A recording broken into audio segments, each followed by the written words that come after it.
Hello, good to see you, and I'm glad to be here. I have let me just I'm opening this back up. I'm sorry, I closed my little notes here. So day 10, because I get anyway. Keep going. So we are on day 10 of 14 of the 14-day online video challenge with Helen Martin. And today is the day that we get to do a topic on personal development, and we have to do whatever our choice is. And my choice for today, usually I like to stick with mindset, but there are just so many other awesome topics out there that need to be, brought to the forefront and give people the ability to think about them and see, yeah, well, maybe I could use some improvement in that area, or maybe I could learn more about that, or whatever. So, what I'm going to talk about today is what's the really important thing, or a really important thing that we do with each other as people every day on a daily basis throughout the day. And I have three proven tips for you. So let me put my little notes down over here, and I got my other notes right here. Okay, so when you think about that, I know that could be a lot of things, and I'll narrow it down for you. But let me go on and introduce myself first. My name is Cherie Woodard, and I help business builders and entrepreneurs to be able to come online, use social media to be able to get prospect leads and sales in their business. Hello, Teresita. Nice to see you. And so I help people with that, and I do it in a variety of ways.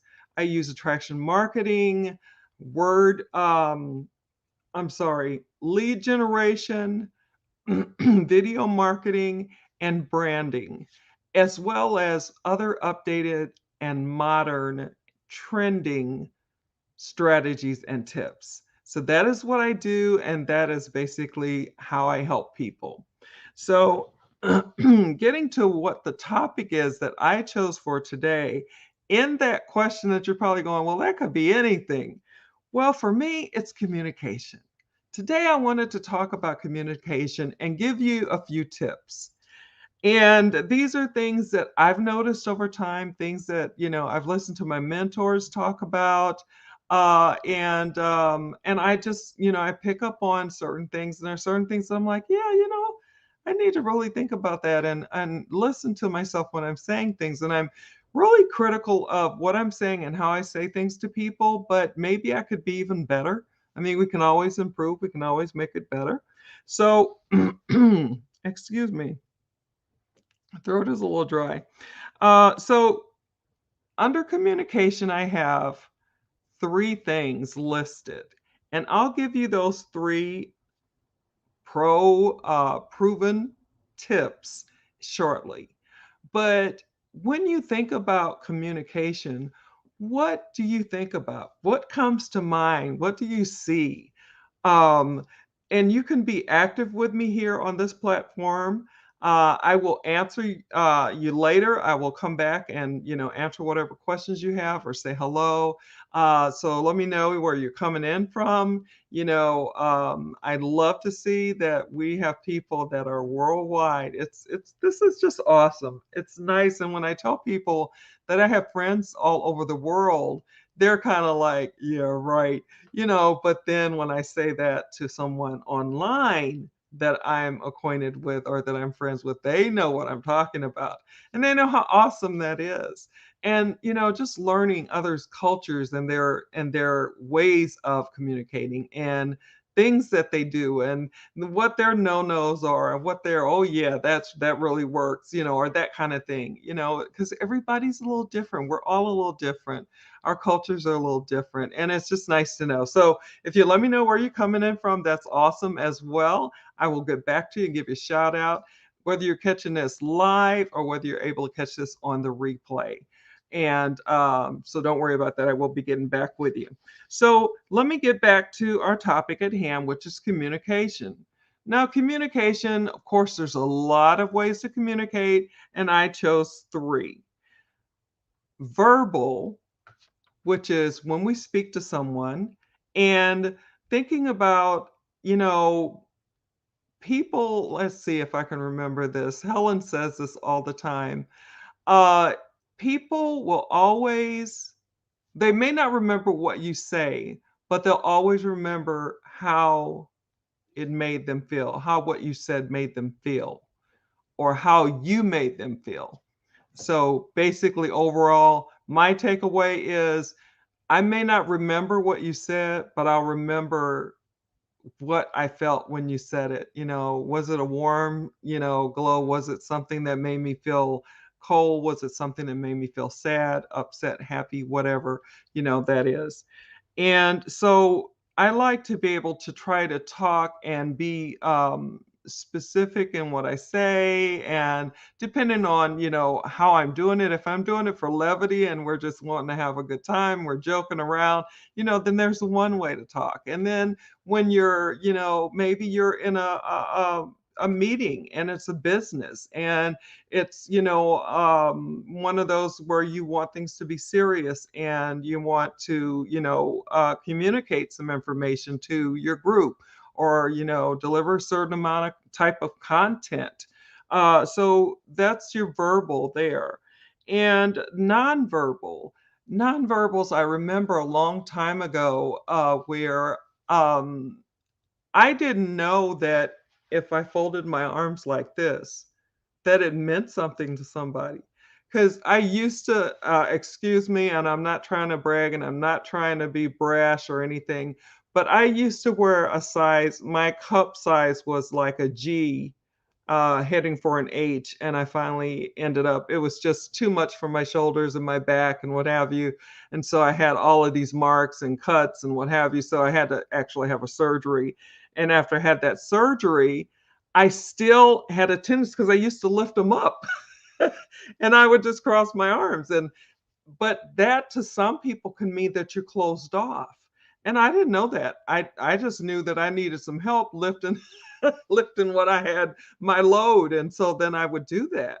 And still every now and then, because it was such a habit for so many years, I still have a tendency to do that. And some people probably are reading that as a nonverbal, meaning that I don't want to be bothered. I don't want to be bothered, or or whatever. You know, our body language tells and speaks and gives people, an indication of what we may be like. So it's important to be aware of your nonverbals. Sometimes, like, and I'll tell people this, and this is really true. I really have to fight to keep what I'm really thinking, especially if it's something that's causing me stress or irritation, because it will just show on my face. So I have to be cognizant of what what I'm doing, what I'm looking like. So I'm looking at the camera, but I'm also looking to see, what's that face doing?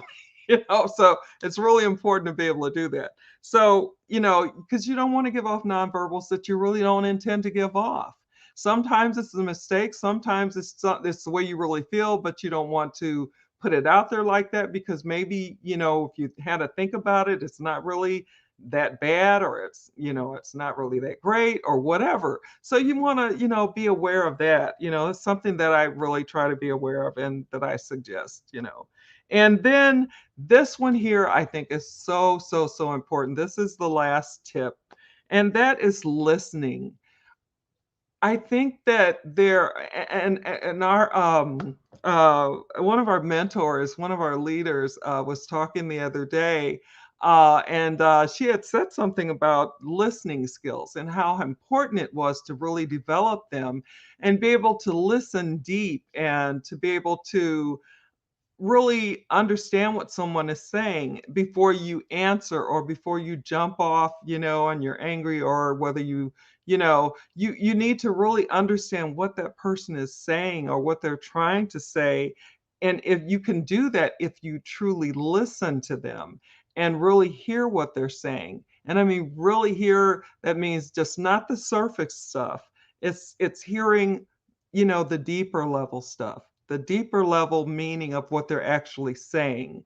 So those are the three tips that I had. And I am sorry to be so late getting on today. I just had a lot of things go on and that I didn't plan on. And that's one thing about being able to go live and being able to go live from my phone, which I couldn't because I was in situations where I was not able to really do that. Doctors went in and I was in the ER. But it was just too much going on. So I couldn't, do anything until I got back home, got things settled, and the dust is settled now. So I was going to go and undo my live. So, and this should be showing up on my business page. I'm flip-flopping between my business page and my personal profile, just so you guys know that. And I put little notes periodically, but I don't want to keep doing that because that could get annoying after a while. Like, okay, so is she gone over here or not? Okay, is she here? Because today I was supposed to be here at 12 noon, but I was elsewhere. And but I won't get into all of that. But I just want to thank you all for coming. Thank you, Teresita. I love your name. I know you said we could call you Terry, but I love Teresita, or is it Tessie? I can't remember right now, but I just love, you have such a beautiful name, Teresita. I think that's beautiful. And she's watching from Calgary, Canada. Let me show my,